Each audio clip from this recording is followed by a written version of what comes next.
want to thank everybody for coming out tonight to listen to our presentation on some recently released documents, some tech memos that are going to feed into our containment process.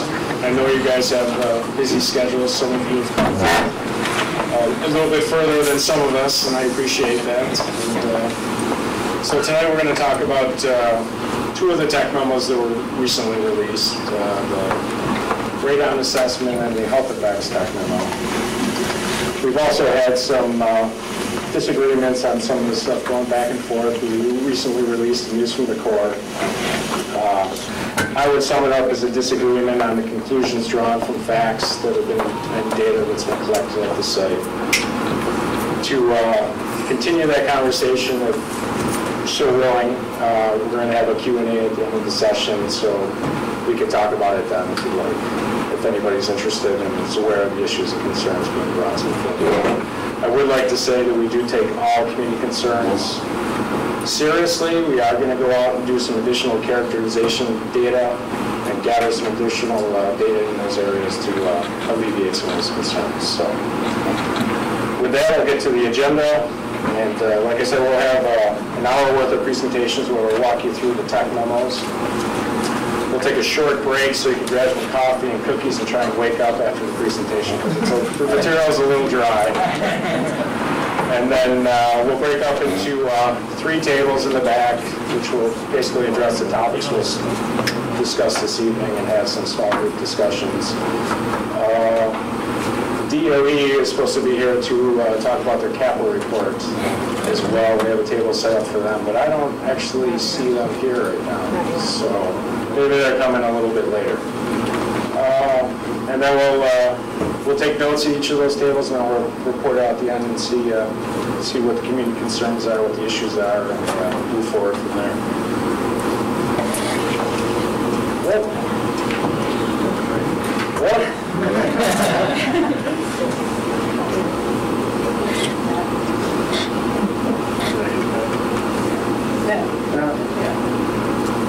You got it? I think I made the cardinal sin of pointing it at the actual screen.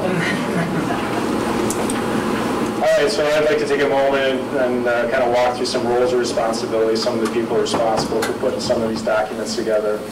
I'll walk through the Army Corps people first. We're the lead agency responsible for the CERCLA documents that are being generated as we address the feasibility study for the Interim Waste Containment Structure. So I'll try and go around the room, and if I miss anybody, please stand up or wave your hand at me.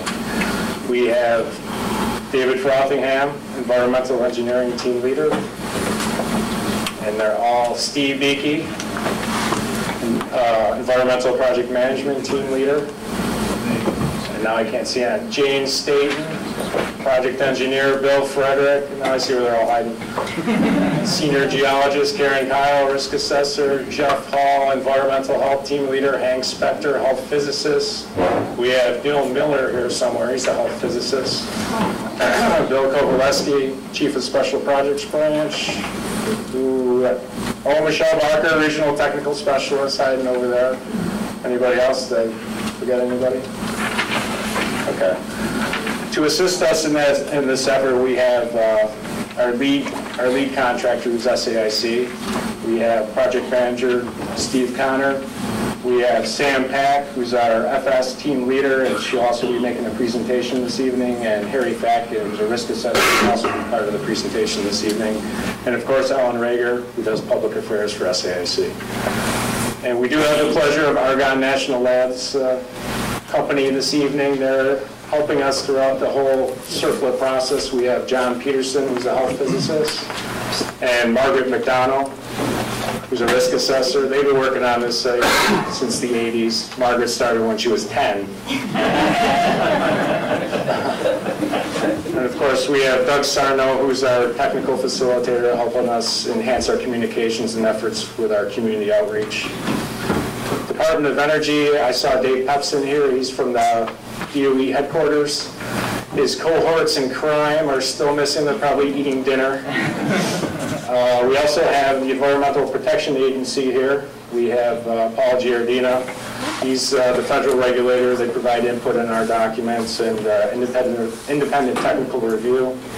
We also have a couple members from the New York State Department of Environmental Conservation. That's Kent Johnson, I saw him, and John Mitchell, I thought I saw him. There he is. They also provide us input on the CERCLA document. Ultimately, DOE is the long-term steward of the site, and that's pretty much running down the roles and responsibilities, just a quick overview. And with that, I'll turn it over to Doug to get the presentation started.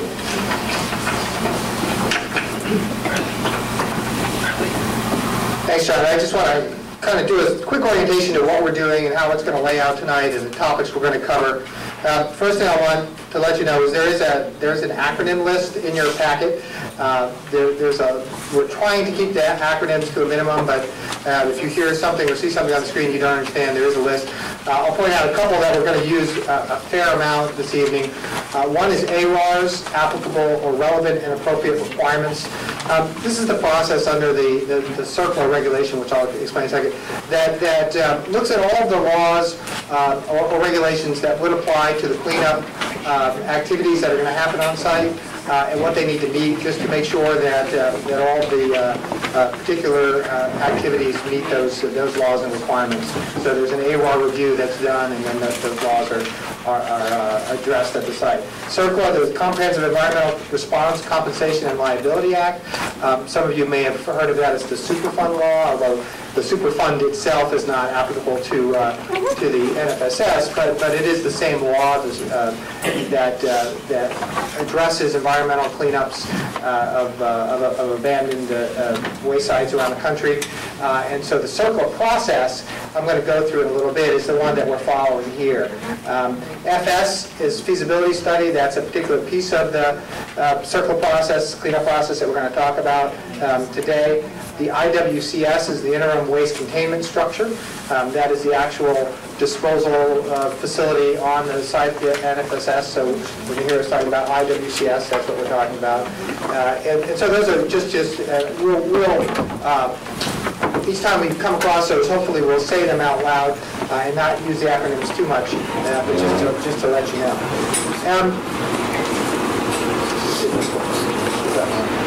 So the objectives of tonight's workshop are basically a couple things. First is there are 3 technical reports. Actually, there's two that are referred to as technical memorandum and one that's referred to as a technical report that have been released over the last couple of months. As John mentioned, the Radon Assessment is one that looks at potential exposures and the level of radon that would be released if we opened up the cap on top of the containment structure. The health effects technical memorandum is the second we'll talk about, which talks about those effects, but also direct radiation effects through any kind of planned or inadvertent exposure to the materials that are in the facility. And the third is a meteorological or wind and weather kind of report that looked at how does meteorological conditions at the NFSS affect the exposure and the contamination if you opened up the cap and you started to release radon gas or other kinds of contaminants. So these 3 documents are being used to help build the feasibility study, which I'll talk about in a second, and we'll talk about how they're going to inform and be used in making the ultimate decision for the site, and then the alternatives that are put into that feasibility study. What we're going to do is split this into 3 parts right now. We're talking a bit just generally background of the cleanup process. We're going to talk a little bit about the site and the interim waste containment structure itself, how it was constructed, how it works, and the issues related to exposure to the waste materials that are contained inside of that, because that's what these 3 memos point to. We'll talk a little bit about general radiation and what radiation exposure is and how it occurs and what it means to you and to human health in general. And then we'll walk through each of those 3 reports I just talked about and talk about what they did, how they did it, and what the results were. Then we're going to have a question and answer session, which is going to actually move us into 3 different tables to do this, so that you'll be able to sit down directly with the people who wrote these reports and worked on this information. As you see, we've got lots of posters and other kinds of materials so we can have more in-depth conversations about these reports. These three reports are really largely informational. They're designed to inform the feasibility study and to help us design and evaluate the alternatives that are going to be looked at in the feasibility study. So there's no direct point where the Corps is looking for public input on these reports, although we expect there to be a lot of questions and a lot of issues that require discussion and clarification, and that's why I want you to have the chance to sort of sit down at the tables. These are fairly detailed reports. There's a lot of information in them, and have those kinds of conversations that you need and get your questions answered directly. We hope to have about an hour and a half to do this, so what we'll do is split the room into three. We'll have the right technical people at each of those tables. I'll let you know time kind of in thirds, so if you want to move from table to table, that's fine. If you'd rather stay at one table the whole time, that's fine too. It's really to allow you to go where you want to get the information you need and get the questions that you want to get answered. So the three tables we'll look at, one, sort of the direct issue of radiation and human health and exposure and those related topics related to radon and gamma exposure and what it means, personal protection issues, those kinds of things. Second table we'll talk about how the calculations and the modeling was done to understand the risks associated with these things from opening up the IWCS. So that'll look at, you'll see in a moment, where the receptors were looked at in terms of how those calculations were done, the different scenarios that were looked at in terms of how people or workers might get exposed, that sort of thing. And then third, sort of a general table to look at the interim waste containment structure itself, how it was built, how it's engineered, how engineering controls would be put on that as it was opened and waste was removed. So anything related to that sort of physical structure or physical operations of that facility.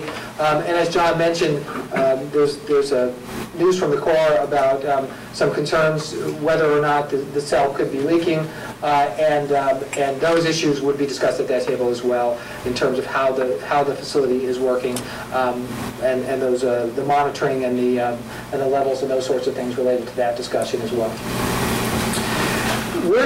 We're talking tonight about the IWCS and the feasibility study for the IWCS. The site itself has been split into three, what we refer to as operable units, three different sets of information that are being studied and evaluated. The first is the interim waste containment structure. This is where most of the waste is contained. You'll see that in detail in a moment, and what to do with all of that material and how to make a long-term safe decision for what to do with that material. But the Niagara Falls storage site is much bigger than the IWCS. You see that the IWCS is outlined here. The blue outline is the entire Niagara Falls storage site. So there's a lot more to the storage site than just the IWCS. And so the balance of plant is the rest of the soils, the rest of structures, anything else that's scattered around the site that still requires some level of addressing and remediation. And then there's a third operable unit that's looking just at groundwater and groundwater contamination. So those are the three things. Tonight we're focusing on the IWCS. The CERCLA process, I mentioned this earlier, is the driving regulation for cleanup here in terms of what the Corps is following to do their cleanup study. It has a fairly prescribed process. We've talked about this in previous meetings. The remedial investigation, where the Corps went out and did lots of sampling and analysis to understand what is out there, where is the contamination, how is it moving, those sorts of things were done in the remedial investigation and then followed up based on public comment in a remedial investigation addendum. All of that work wrapped up last year. Right now we're in the feasibility study process, and as part of that, this all leads up to a feasibility study report that's going to be coming out, and you'll see there in the green box, later in 2013. But that's still a ways away.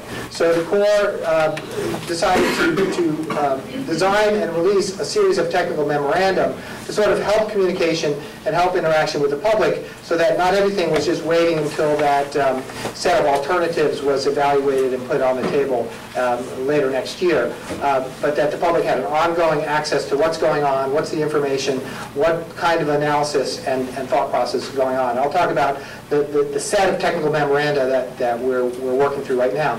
Two of them are on the table tonight and have just been recently released.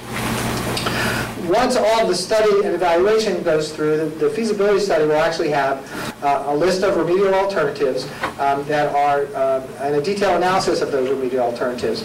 And they'll be analyzed against a set of criteria, which I'll describe in a moment. And the criteria are prescribed by the CERCLA law. So there's a set of criteria that says you have to look at your alternatives by this. We aren't at the point where there is the final set of alternatives on the table. We're certainly not at the point where any kind of discussion or evaluation has been done to pick what alternative would happen. That will happen in 2014 when the Corps will issue what's called a proposed plan. Once they look at the feasibility study and they look at the analysis of all these alternatives, they'll select the best one to fit the needs of the site, and they'll release it in what's called a proposed plan. And that's actually the point where formal public comment occurs. And so you can see that's kind of well out there. That's out in 2014 where that formal public comment occurs. And that's why we're trying to have these regular meetings and this regular information and this regular interaction well ahead of time, so that there are no surprises or no new things that occur at that point that people haven't already seen and had a chance to discuss. After that formal comment period, the Corps of Engineers will analyze and digest all that input and then make the final decision and record that in a record of decision. The record of decision then says, this is what we intend to do. It's a legal document, and it would start the process of design and construction following that. So at that point, you would have a detailed remedial design, you would take action, and ultimately, once all the required actions were taken, there would be what's called a site closeout. And so you would do all the paperwork and all the analysis and everything required to say, we took action, we achieved the objectives of that action, and now we're ready to put any actions into a long-term stewardship or long-term monitoring kind of program if that becomes necessary. Ultimately, the Niagara Falls storage site is the responsibility of the U.S. Department of Energy. The Corps of Engineers is the agency responsible for doing the analysis, making the decision, taking action, and implementing the action. But the Department of Energy retains ultimate responsibility. And this site will revert back to the Department of Energy once that the Corps of Engineers cleanup process is done. So regardless of whether anything's left here at the site or not, the DOE would take over. Any kind of land transfer that would occur would be responsibility of DOE. And also, anywhere that waste gets sent, DOE ultimately is responsible for the long-term stewardship of those materials. So the materials and the responsibility for long-term human health and environmental protection always remain in that long-term stewardship of the federal government and particularly of the DOE. Will the feasibility study for the balance of plant and the feasibility study for the groundwater be completed before the IWCS record of decision? I don't know if they will be completed. They will certainly be well underway. I know that is a concern for folks, and we'll talk about that more in the Q&A session, but certainly anything that the additional sampling and additional analysis that's occurring under those other programs will be happening in the next couple of years, and anything that's found out and part of that process certainly will be considered in the decision-making on the IWCS, and that data will be available to the IWCS. I don't know if the FS reports will be completely done in terms of remediation, but any additional field work, any additional understanding, that will all feed into the IWCS FS. If you could see in the future the slides for the other two technical units in terms of the timeline together, so we can see what's going on with all the moving parts, that would be helpful. I agree. We'll try to get that put together. So I've mentioned the technical memoranda that are being done as part of the feasibility study process. Many of you were here last September when we talked about the waste disposal options and phenol lessons learned technical memoranda. That was released last summer. And that looked at what are the licensed facilities in the United States where waste could go, and also looked at the handling of K65 materials at phenol, which are identical to the K65 materials here, although they had different configurations and situations there, certainly. But what we could learn from that situation and how that cleanup went. The two technical memorandum that were released in the last few months are the Radon Assessment and the Health Effects Technical Memorandum. Radon Assessment looks at what levels of radon gas could be emitted from the IWCS upon opening of the cap, and what does that mean, and what kind of measures would need to be taken to control and protect people from that. Health effects looked at the health effects from potential releases from the IWCS, again, from the materials, looking more specifically at the radium and the gamma radiation, and again, the effects of people on-site, workers on-site, as well as individuals off-site, what those potential effects would be when you open up the cell to try to remediate it, and then again, what kind of measures and protection would be required. There's two more technical memorandum to come. The AWARs, as I said, the set of laws and regulations, there's a full analysis underway, and that report will come out and say, here's that full suite of laws and regulations that need to be considered as we develop these alternatives. And finally, in August, we should see the set of alternatives that will go through that rigorous evaluation in the feasibility study. The other report we're talking about tonight, the Meteorological Assessment, is not a technical memorandum, but it is a supporting document to the process as well.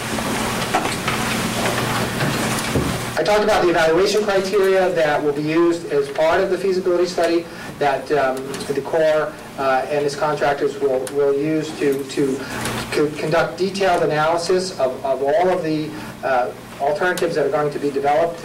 And there's 9 criteria, but they're really in kind of 3 categories, and it's important that you understand how the categories work. The first is threshold.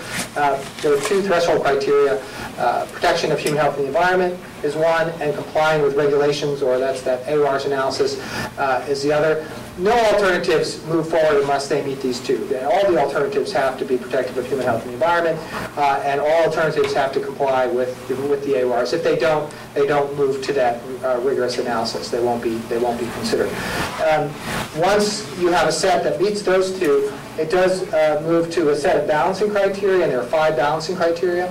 And these are the detailed assessment and criteria that the Corps will look at to understand how each one of the alternatives kind of stacks up against each other and against this rigorous criteria. First is the long-term effectiveness and permanence of that remedy. The other is short-term effectiveness in terms of during construction and during implementation. Third is reduction in toxicity, mobility, or volume through treatment. You get credit for treatment for making the stuff either less hazardous or less mobile in the environment. How implementable is it? And then cost is another factor that's used in the balancing criteria. When the proposed plan comes out, it will be based on this level of assessment, this level of analysis, and it'll identify the proposed alternative. Once that proposed alternative is on the table in the proposed plan, then there will be formal public comment, as we showed in the outline before, and community acceptance and state acceptance.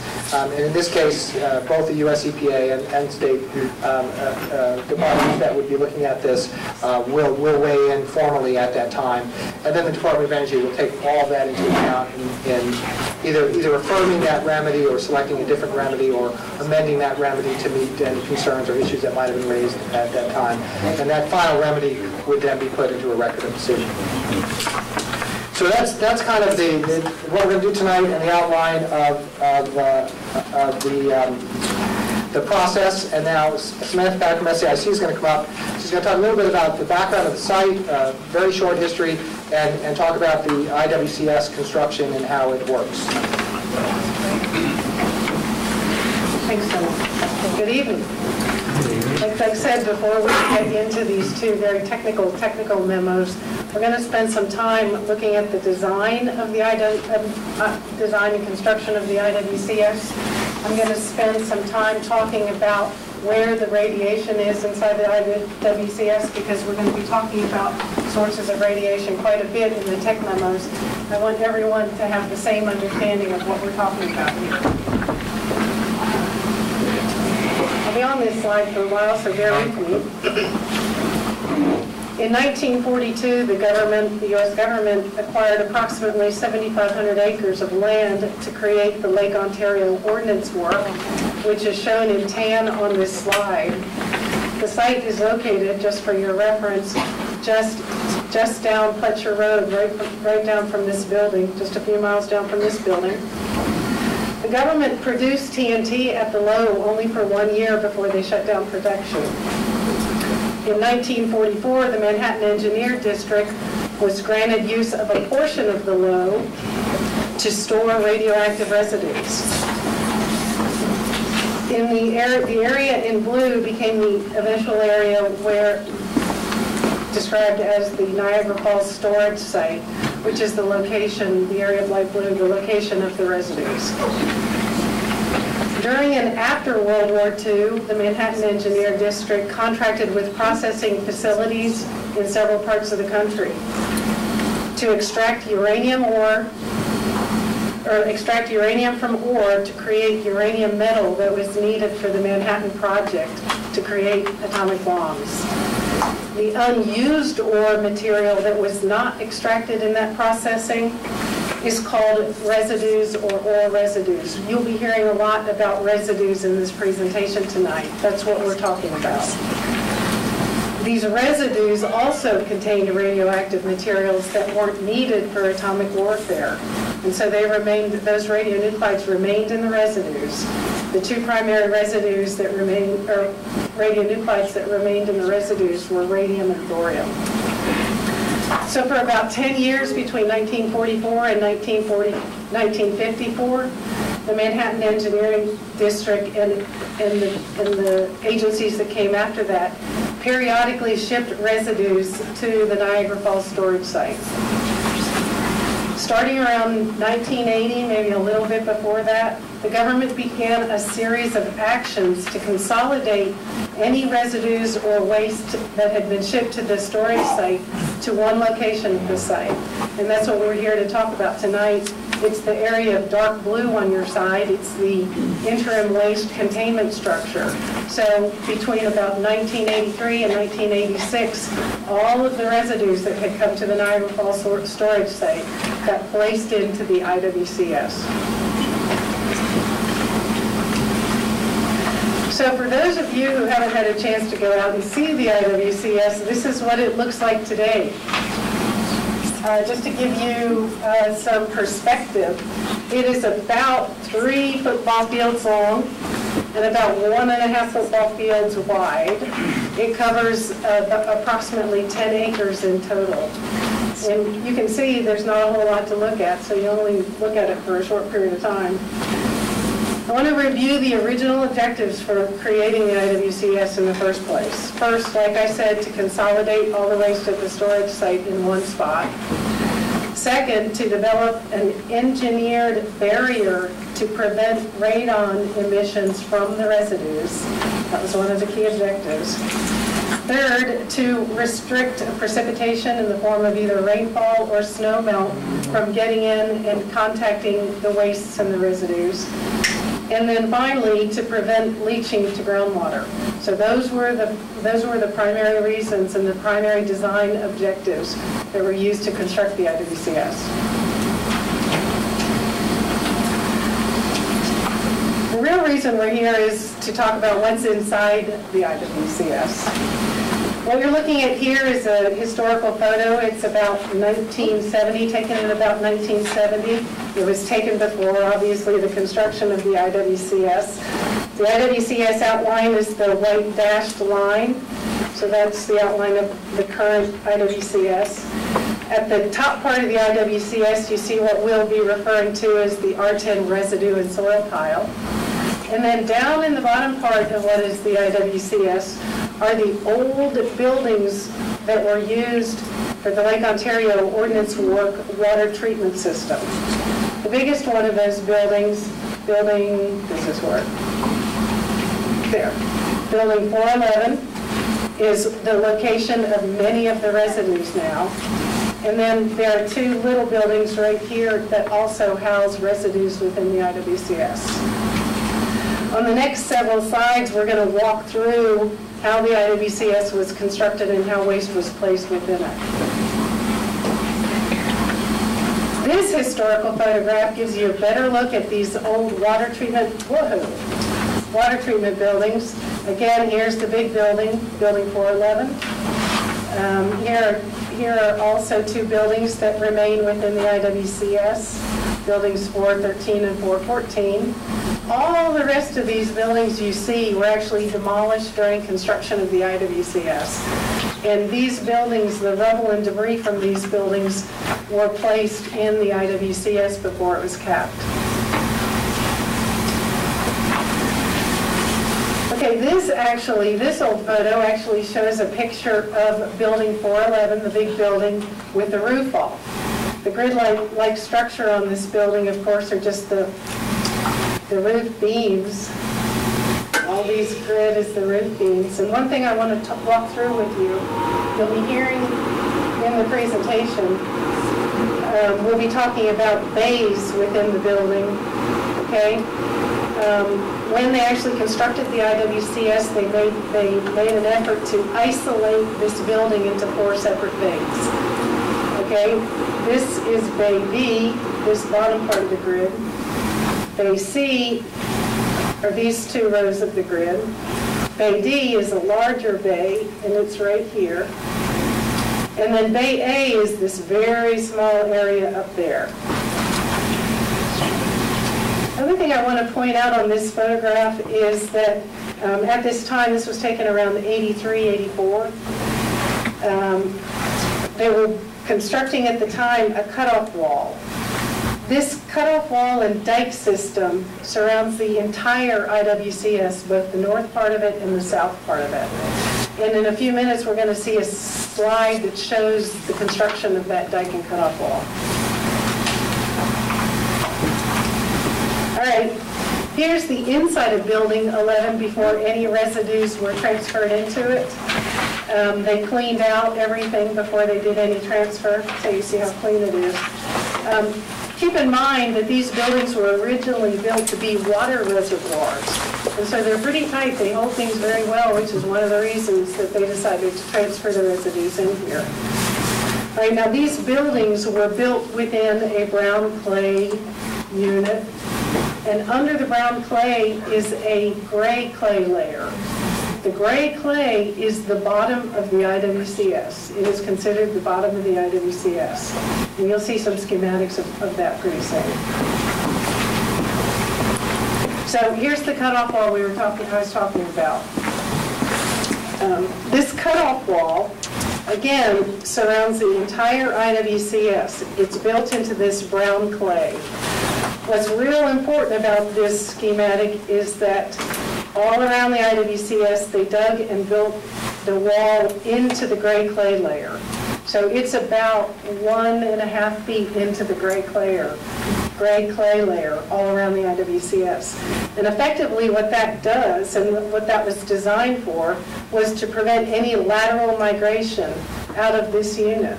So you basically have created a containment system with clay, compacted clay, and compacted clay. And that was the basis of the design for the IWCS.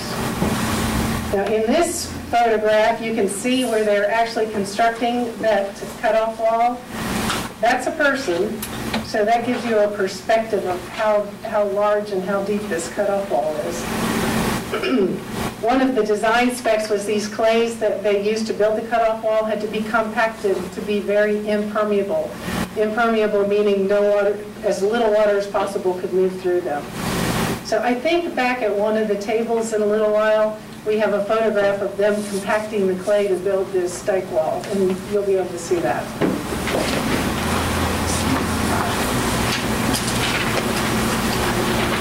All right, so let's move past the construction and into just the placement of the waste within the IWCS. Again, here's our historical photo showing the north, south side of the IWCS, the buildings and the R10 pile. I'm just putting this up here because over the next couple slides, we're going to use this schematic of that photo to walk through where wastes were placed within the IWCS. Okay. In this discussion, and probably for the next couple of months, you'll see we've pretty much divided the IWCS into the north end and the south end. And one reason for that is that the north end contains the R10 pile and lightly contaminated soils. So the radioactivity in the north end is significantly less than in the south end. Then in the south end, we have the old buildings where they transferred all the high activity residues. So first let's look at the north end in a little bit more detail.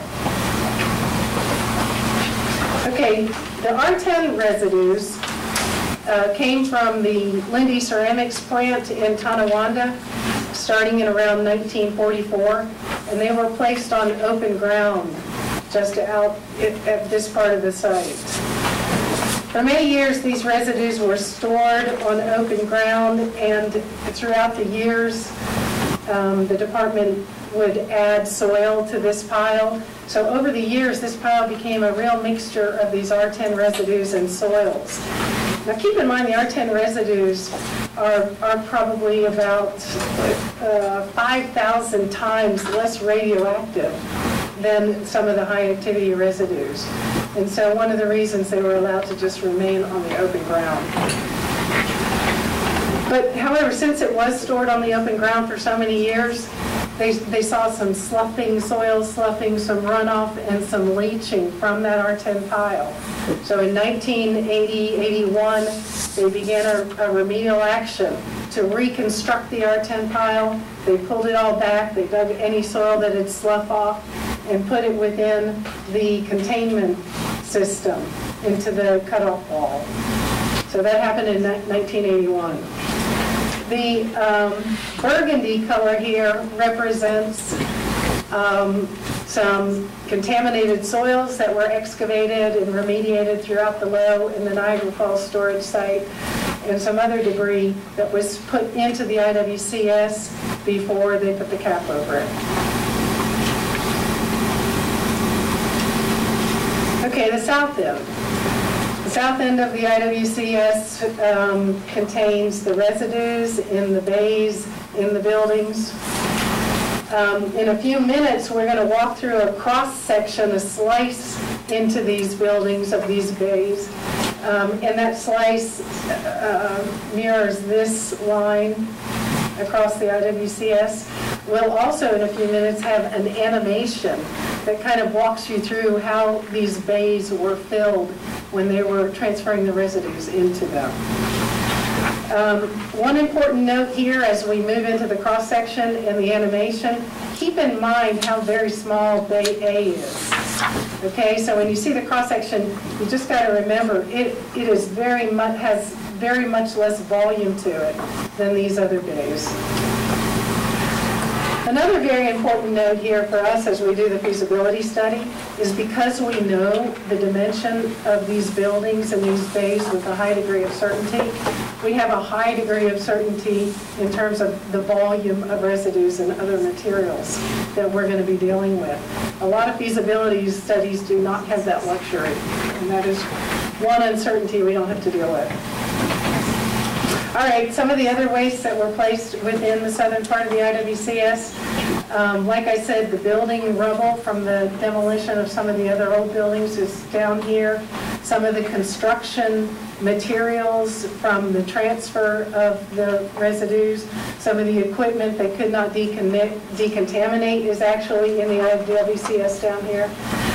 And then the building materials from the demolition of the tower or the silo that originally housed the K65 residues is also in the southern portion of the IWCS. Right, whoops. Here's the cross-section. Like I said, it was that yellow line across the IWCS. This shows the 4 bays in Building 411. The K65 residues, the highest activity residues, are located in Bay A and Bay C. Again, keep in mind how small that bay was. So there's not near as much volume here as there is in these. Some of the other residues, we refer to them as the L30s, the F32s, were also placed into the bottom of Bay C, Bay B, and Bay B. And then the L50 residues were placed in the round towers. All right. Mostly, the reason that these residues have different radioactivities is because the ores that they originated from came from mines that had very different concentrations of uranium in the ores. So the K65s came from mines with a very high percentage of uranium in the original ore. All right, so once the residues were placed and clay covers were put on top of the residues, contaminated soil and fillcrete was placed on top of them. And then on top of that is a 3-foot layer of compacted clay. And then on top of that is soil and a vegetative cover. And that's mostly to protect the cap. So again, we have clay at the bottom, clay at the sides, and clay all around the top.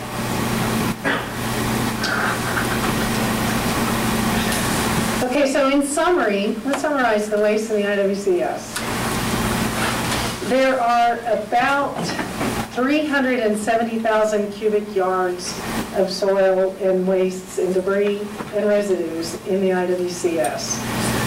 We did a little calculation and figured that out, that's about equal to 110 Olympic-sized swimming pools. So if you had 110 Olympic swimming pools, you could probably fill them with the waste in the IWCS. So that's 370,000 cubic yards. Now the high activity waste down here, the high activity residues, is just about 15,000 cubic yards. So of the 370, 15 is the high activity. And of course even less is the K65s. If you look at the pie chart on the top, you can see that the K65 residues make up just about 1% of the total volume in the IWCS. Now, if you look at the pie chart on the bottom, you'll see that the K65 residues make up about 94% of the total radioactivity in the IWCS. So what we take from that is that as we're looking at alternatives for addressing these wastes, any of the alternatives that get near or have to deal with the K65 residues are going to require a lot of radiation and radon control support.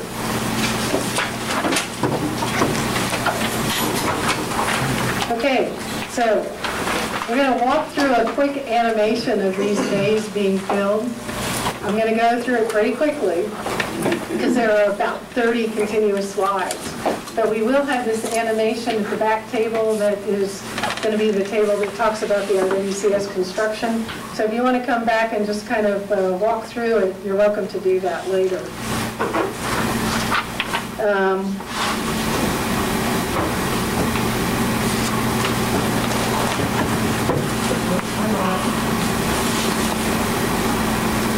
Okay, we're going to start with Bay C. And so we'll walk through Bay C kind of slowly and then work through the other bays a little bit more quickly. So Bay C, the first thing they did was clean it out and isolate it from Bay B. And then they, go back. Then they put down a sand layer at the very bottom. Sand layer with wicks and also these pumping channels. Okay, now the reason for this, of course, was when they transferred the residues over, they were transferred in a slurry form. They were very wet. a lot of water. And before they could cap this, they had to de-water those residues. And the way they did was they let it gravity drain into the sand layers and then pump it out through these pumping channels.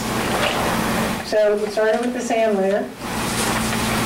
In Bay C, there was a layer of K65 residues put down again in the bottom, covered by the much less radioactive L30 and F32 residues.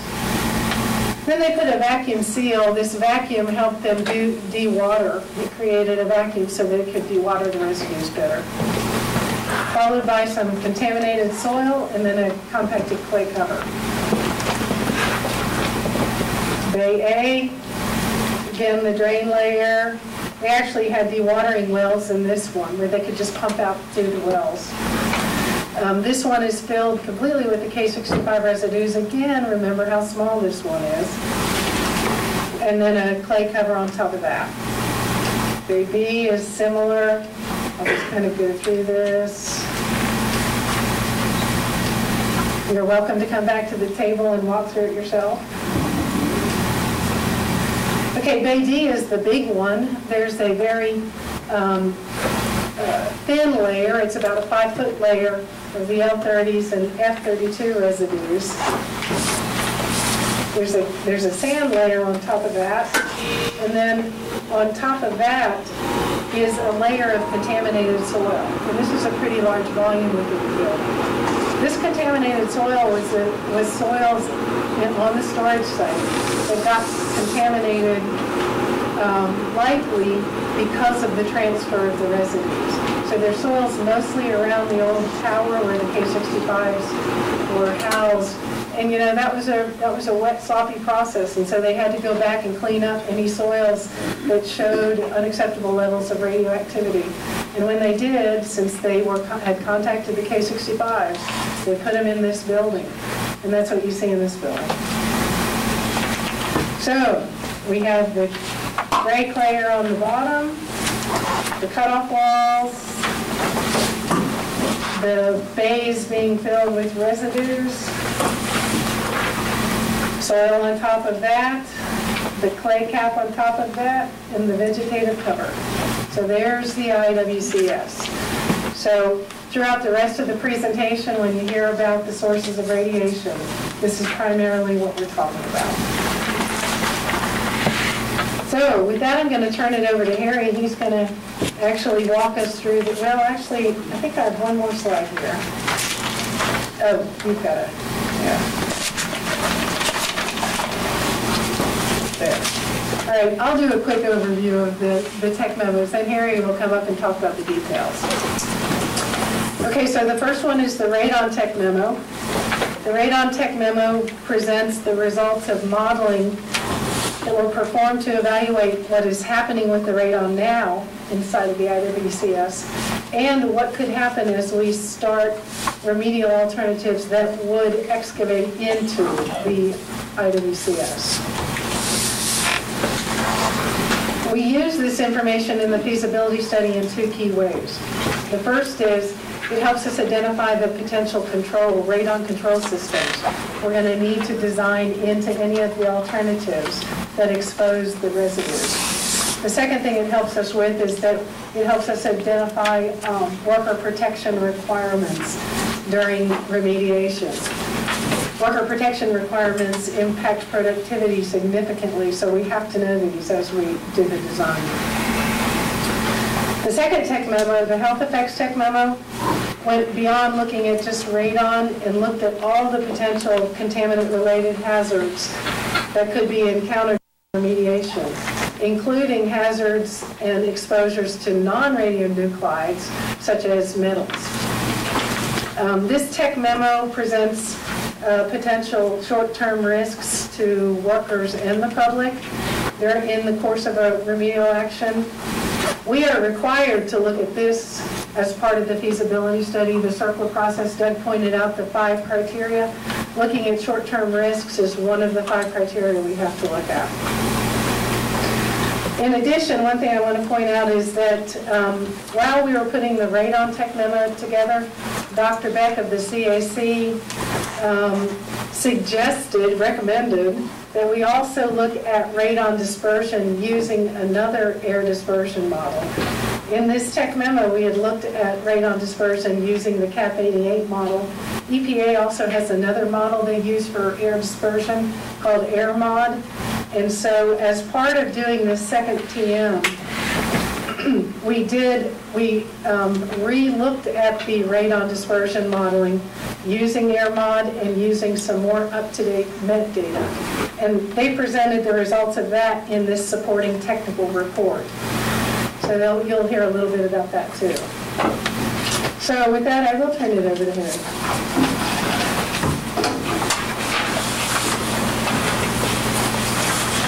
Thanks, Sam. So now that we've seen a little bit about the materials in the IWCS and where they were placed under the cap, we want to talk about the potential health effects from these materials. And we understand that the most significant potential hazard with these materials is the exposure to radiation from materials if the cap was breached. And that's why the IWCS was designed the way it was, to contain these dangers. So first, let's talk a little about radiation and what it is. We are surrounded by radiation that occurs naturally all the time, and this is generally harmless. But there is a type of radiation that we're concerned with, and that's ionizing radiation. And this has a high energy, and it does occur in nature as well in the form of cosmic rays, and it's produced naturally in soils. So first, let's talk a little about how ionizing radiation is produced. And it occurs through radioactive decay. We can see here on the left is the parent nuclide, and this is an unstable nuclide, and it tries to become more stable by emitting ionizing radiation and is transformed into a daughter nuclide. And these ionizing radiations are what we're concerned with: the alpha particle, the beta particle, and the gamma ray. So we also, through this transformation process, the parent nuclide is transformed to the daughter, and it is no longer producing radiation. So over time, radiation levels decrease through this decay process. So I want to talk now a little more about these ionizing radiations that are produced. So we can see here the different types of radiations that are produced. First, here we have an alpha particle. This is a relatively large particle, and because of that, it can be stopped with just a sheet of paper. Now this is good because we can block alpha particles, but it has health effect implications because it can also deposit a lot of energy in a very small space. And that's the concern with radon gas, that we could inhale radon gas, which produces alpha particles, and those could be in our lungs. So the second particle we want to talk about is a beta particle. And this is a slightly smaller particle, so you need a larger thickness of glass or some other material in order to stop it. A beta particle is also a concern if we inhale them. And last, we want to talk about the gamma ray. The gamma ray is like an X-ray, and it's got an ability to travel a long distance through materials. This can be a problem because it can travel a long distance before it reaches a person. So in order to control these exposures to these particles, there's several things we can do. We can control the time that we are around the sources of these particles. We can control the distance that we are from the particles. Increased distance means they have less energy when they reach us. And additionally, we can provide shielding in between us and the source of these particles. And in all these ways, we can reduce our exposure.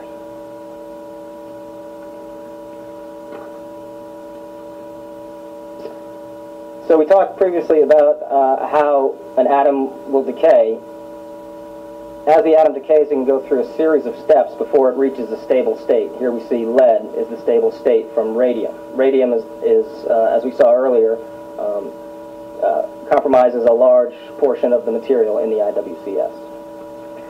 We also see here as the radium decays to radon through a series of daughters and finally to a stable state. At each step, it's releasing ionizing radiations. We can see here. So as one radium atom decays, we can see a large number of particles of ionizing radiations might be released before it reaches stable lead. So we see also in parentheses here these are the half-lives of each of these nuclides, and we'll talk about half-life in the next slide here. So as the parent nuclide is transformed, it's no longer a source of radiation, and radiation levels decrease over time. And this rate of decrease is evaluated based on a half-life of the particular nuclide. So we saw previously radium has a very long half-life of 1,600 years. So it tends to persist.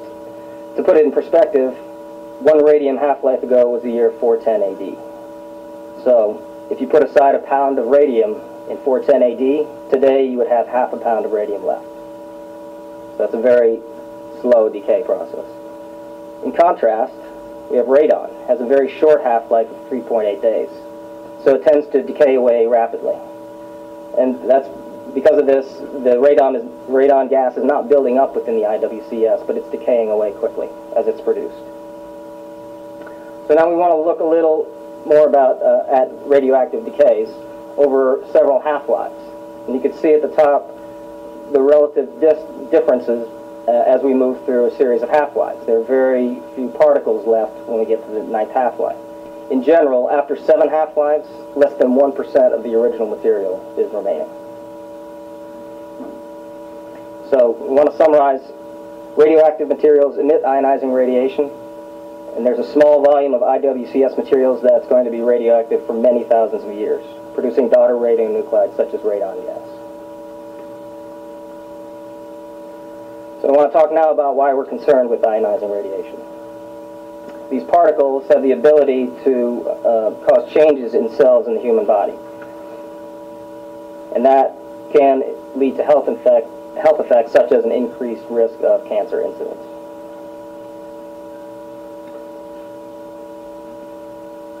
So now I want to talk a little about the sources of ionizing radiation within the IWCS. We know that radon gas is being generated. We know that gamma rays are being generated, and we also know there are radioactive particles within the IWCS.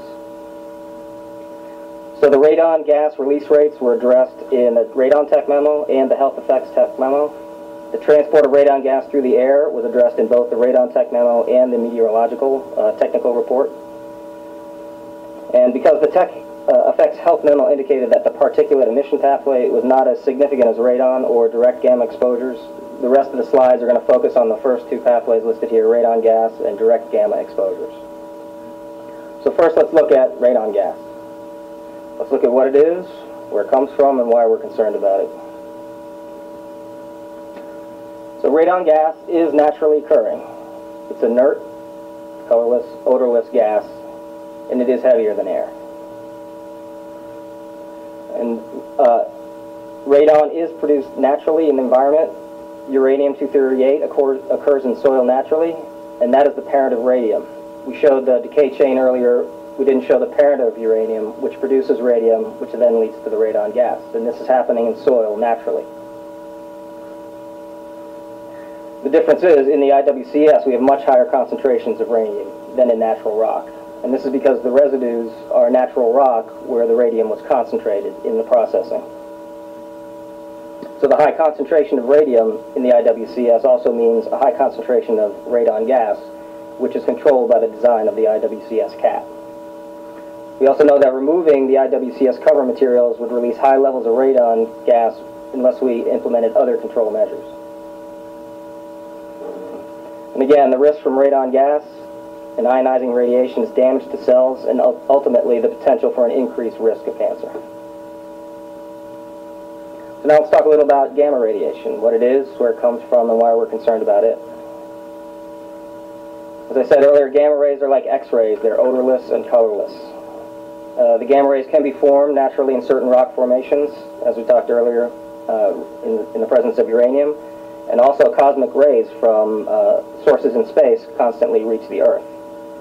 There are also man-made sources of gamma rays, such as medical devices, CT scanners, that type of thing.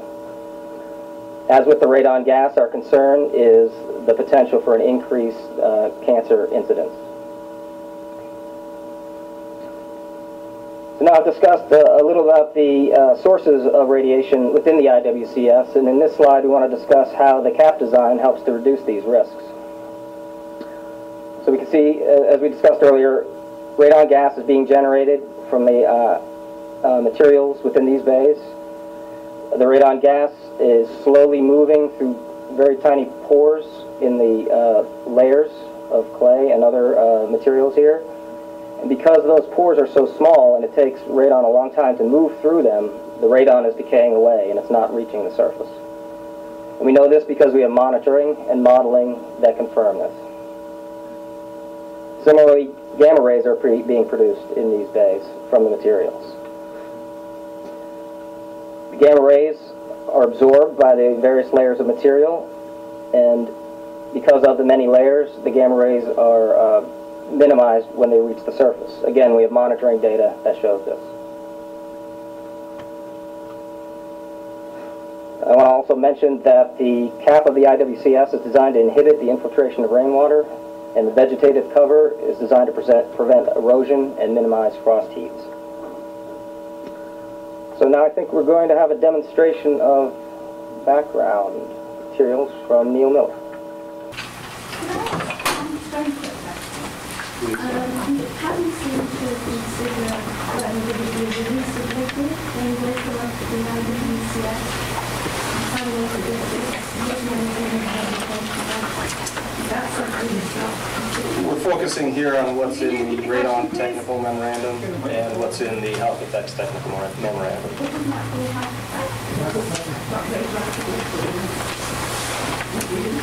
That could be considered an alternative. So, looking at what liquids might be there when you get into the IWCS could be part of the engineering that you do. Has everybody heard that question and answer? So, No. Ann's question was, she didn't hear the discussion of any release of liquids from the IWCS. If you open the IWCS, obviously, with that material being sluiced in and any kind of liquid material that might still be in place, what if that were released when you open up the IWCS? And that is clearly a risk, and it's clearly something that will be considered.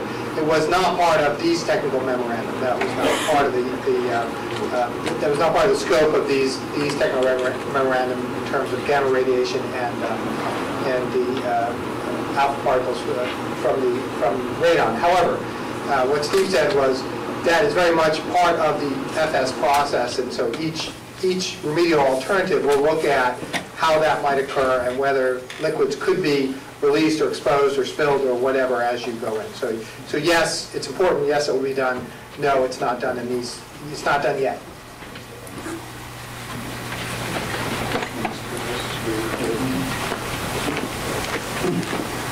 Hi, my name is Neil Miller. I'm a health physicist with the Corps of Engineers.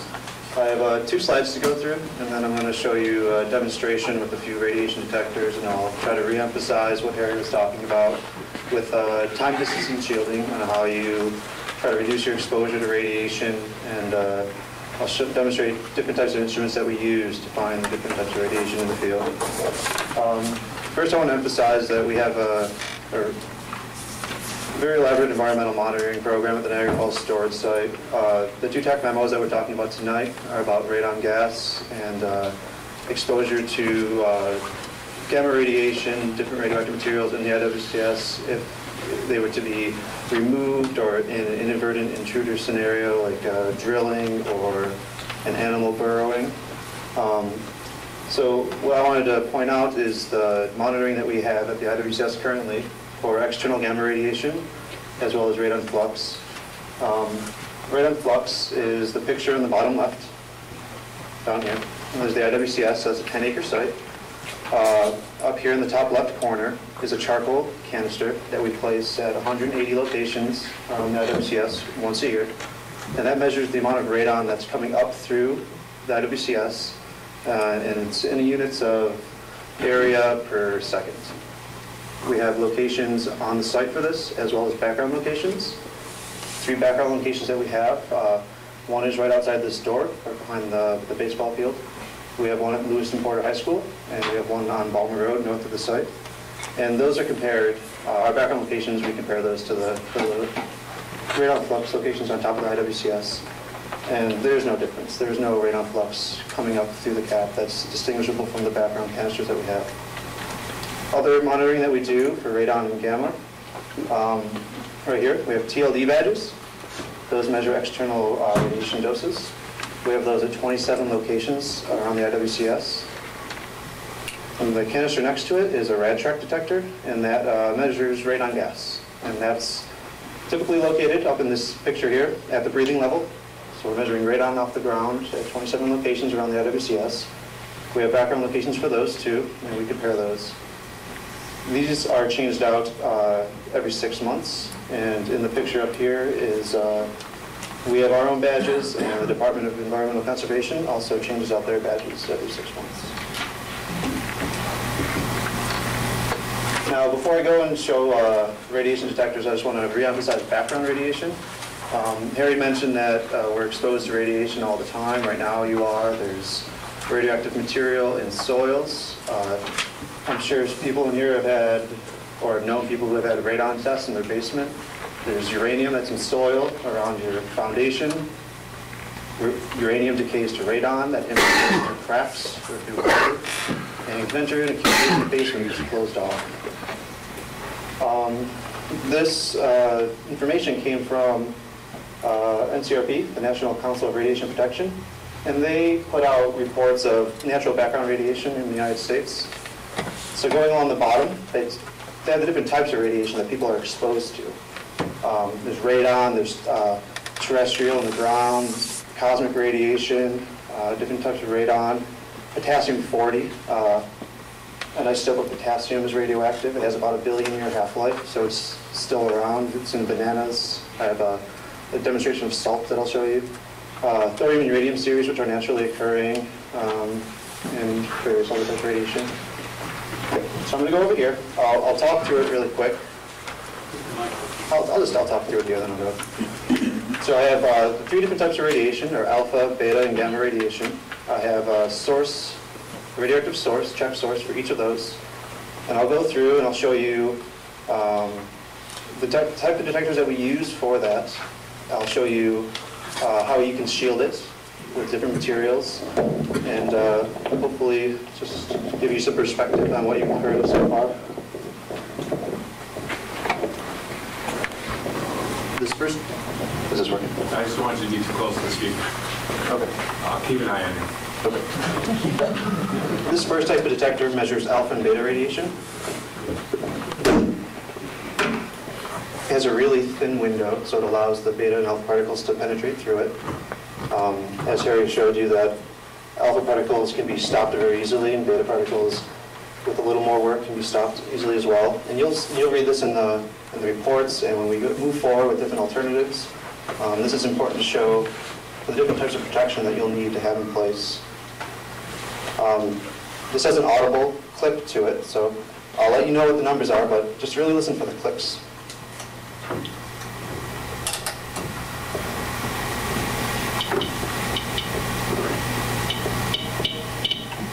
Can you hear that in the back? So this detector has the option to do alpha or beta radiation. There's a switch. It can electronically distinguish between the two. They have a different audible click to them. One's higher pitch, one's lower. Right now it's on beta. There's a natural beta background. You can hear it. And if I switch it to the alpha particle portion of it, it's nearly 0. You're going to get 1 or 2 clicks. You hear it's a higher pitch, but it's basically 0. The first source I have up here is thorium. Thorium is part of the uranium series. It's an alpha emitter. So I'll have it on the alpha mode, and I'll show you that's easily detectable with a detector.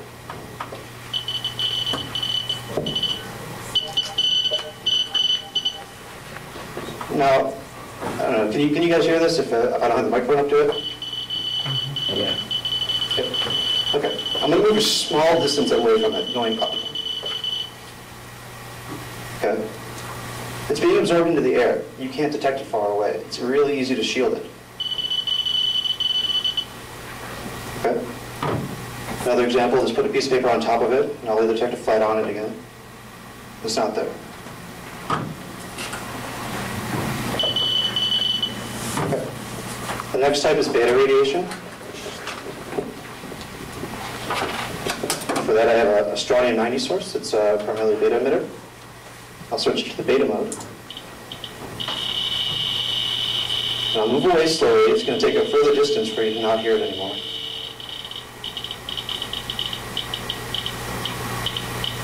And then it gets down to the background range that I was doing earlier. And for an example here, I have a bunch of paper.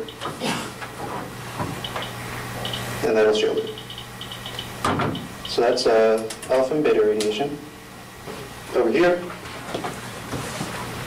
different detector. This is a Geiger counter, Geiger Mueller Pancake GM. I'm sure you've seen this on TV or something.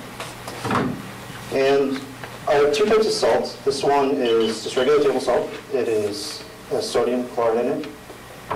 This one's potassium chloride. This is if you have diabetes or you can't have a lot of sodium. And instead of sodium chloride, it's potassium chloride. Potassium 40 is radioactive. It's a beta emitter, gamma emitter too. And I'll just show you that it's bought this at Wegmans. You can detect radiation on it. So here's the regular salt. This one clicks a little bit slower. You can hear it every once in a while.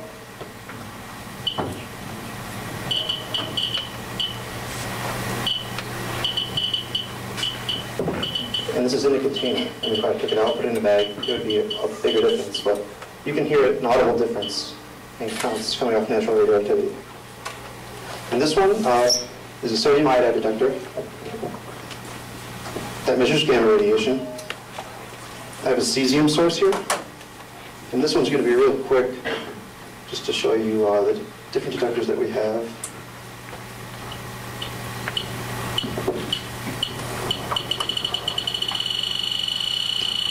And I can move a few feet up in the air and I would still be able to hear it.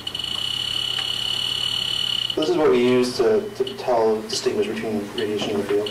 And with that, I think we're going back over to Harry, and we're going to talk about tech memos, and hopefully this helps understand when we talk about the different controls that are in place for any action that we take.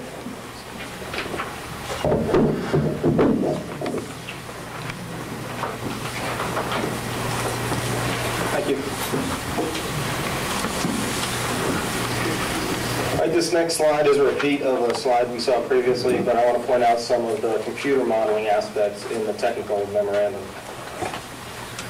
The radon technical memo predicted radon gas release rates and air concentrations at various on-site and off-site locations using computer model. The health effects TM predicted exposure levels to assess potential health risks from both radionuclides and chemicals within the IWCS. Additionally, there's information in the tech memos for the IWCS in its current state with the intact cap, as well as for conditions where the cap might be degraded.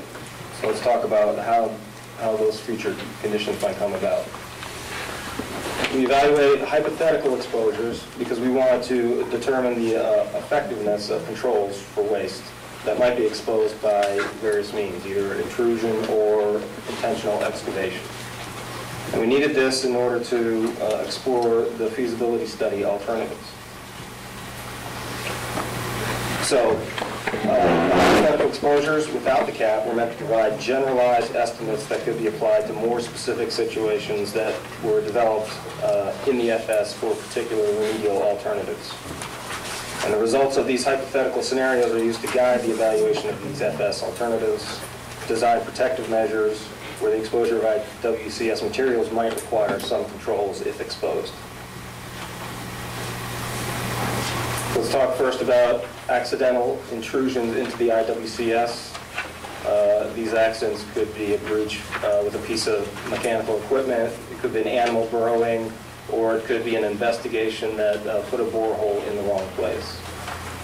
And when we evaluated these hypothetical intrusion scenarios, we assumed that no one came out there and fixed the problem, that the problem persisted. No one was aware of it. And we needed this because it helps us identify the types and levels of controls needed to assure protection of workers and the public if this intrusion scenario were to happen. Let's talk also about intentional exposure of the waste. In the process of remediating the IWCS, we may have to expose some of the materials. And in doing so, we may have increased air releases due to these remedial activities. And we looked at specific waste sources in doing this evaluation. So again, we want to do this because we need to identify the types and levels of controls to assure protection of workers and the public. So for these hypothetical scenarios where the material might be exposed, we looked at three main groups of people who might be impacted. We looked at individuals who might be on site. These would include workers in close proximity to the material. We looked at individuals who might be nearby, say at the fence line, and we looked at distant receptors. In addition, the evaluations considered a number of weather conditions that might occur at the time the materials were exposed. So here we see a figure showing where some of these receptor locations were hypothetical receptor locations that we looked at. I want to point out that these locations are real, but the exposures that individuals at these locations experienced were hypothetical in the computer model. So we have locations on site, we have individuals that might be on the fence line, individuals at the school, individuals at nearby facilities that might be working.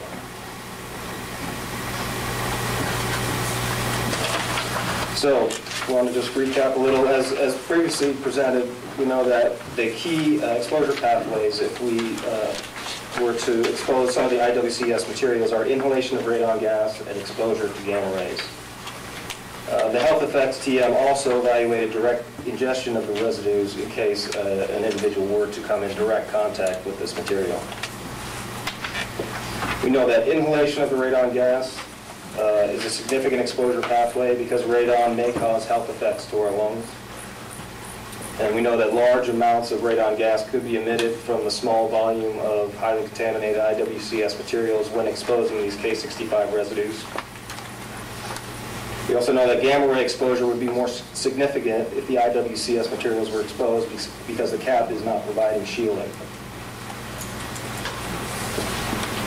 And in addition, the health effects TM also looked at the potential chemical exposures from chemicals within the IWCS materials in addition to the radionuclides.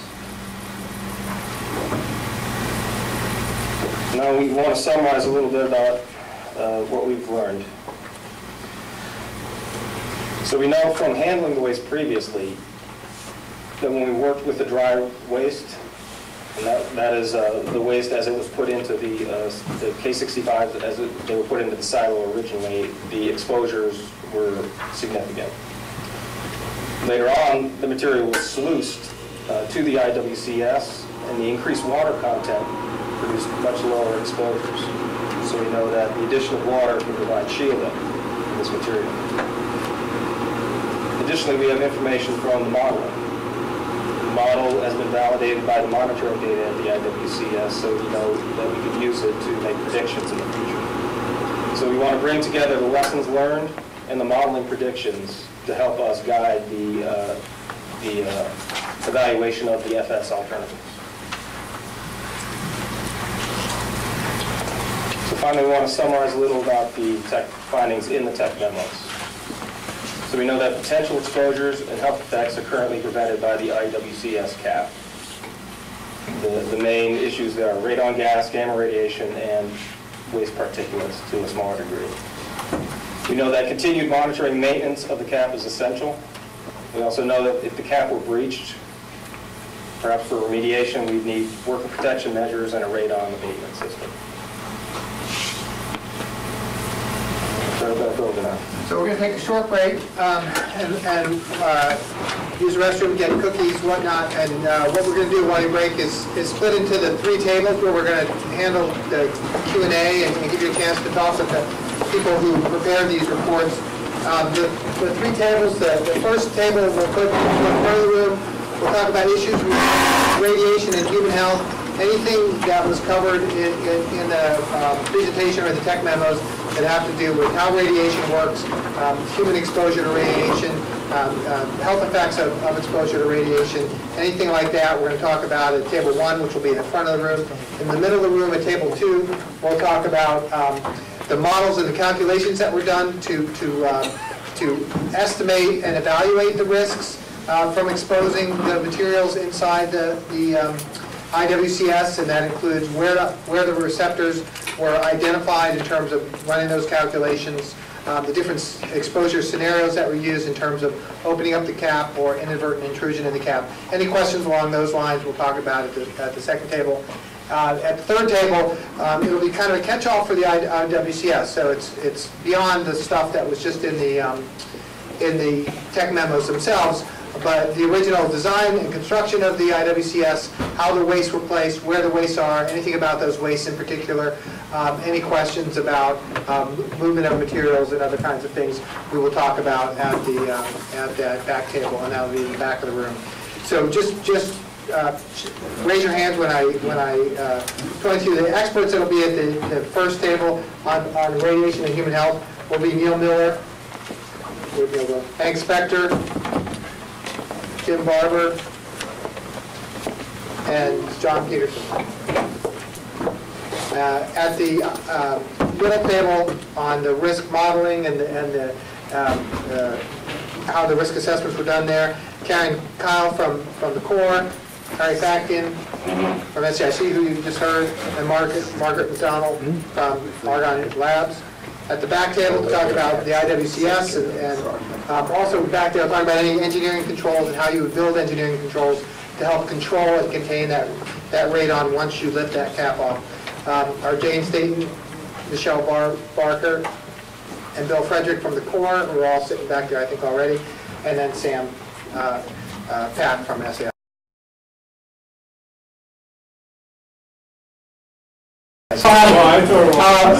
I think what makes sense a lot is to sort of almost do a Q&A from the tables, where the questions that were asked, there were a lot of questions at this table. I can't possibly do justice to them all in a few minutes, but just to talk about some of the main topics that we talked a bit about some of the early data that showed water levels inside the cell.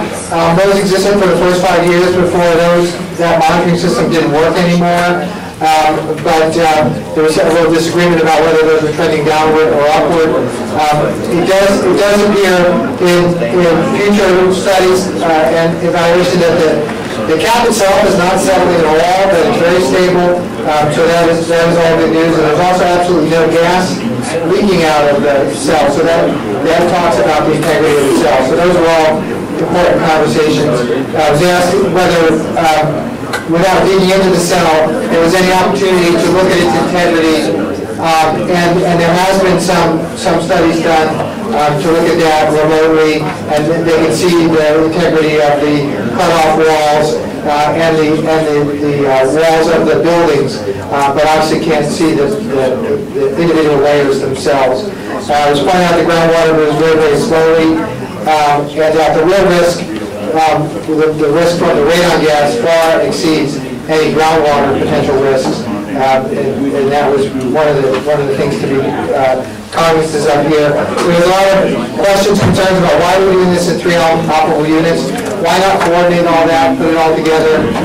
It was talked about the fact that these are discrete elements, and there is always the desire to get the source under control first, which is the waste in the IWCS, and so that's why that's out front, but that all of the 3 operable units were coordinated.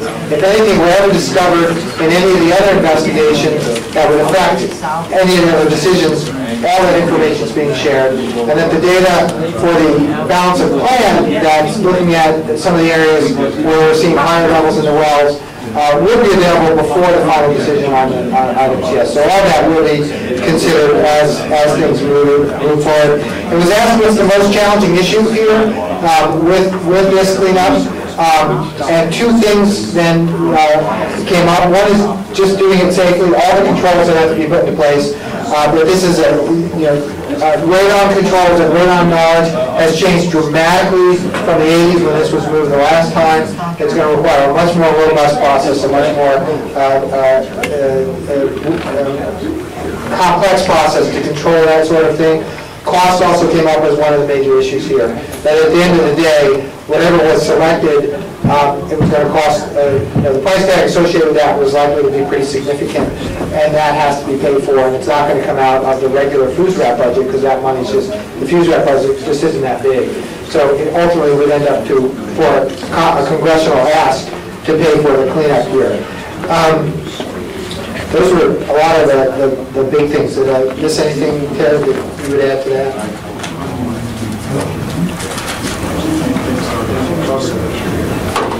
And again, we will produce a written summary to get that. So, from the front table. Yes, I was with the table, the front table number 1, talking about the radiation exposure and the health effects. And the beginning of our conversations were some very specific questions about radium acting similarly to calcium and the effects it could have in our body, especially the bones. And also talking about getting into our diet if it were to leak out and bone cancer and things like that. Also some specific questions on the effects of kidneys, and those who talked about what fracking would do in this area to all of the dangerous things that are on the site. We also talked about some of the detection limits that we had, and those were answered by the scientific people, and I don't want to speak for them. And then a lot of our conversation, we tried to refer to Table 3 that had to do with cost analysis and where the money was going to come from and the state of the contamination on the site. So the specific ones were really had to do with radium and calcium and the effects on the body. Those were the biggest questions. John, did we have anything from this table? We had a few questions. We had one person that showed up at the table. I think the risk assessors are a little disappointed. But there were some questions about the buildup of, does radon build up within the cell? We kind of addressed that. How is gamma actually mitigated? Why is it covered with lead? We kind of went through that. A couple of questions. And then everybody scattered from this table, and we're more interested in the other two tables. That's information in and of itself. Yeah. I want to thank everyone for coming tonight, and terrific questions that you asked, and a lot of good information. Just a reminder, the CAC, Citizens Action Council, is meeting Monday night to try to digest all of this and figure out whether and how they want to send any kind of Somebody for coming out again and supporting us and having some great conversations around the subject of the IWCS and the feasibility study, and we really appreciate the time you spent with us. Thank you. Have a good night.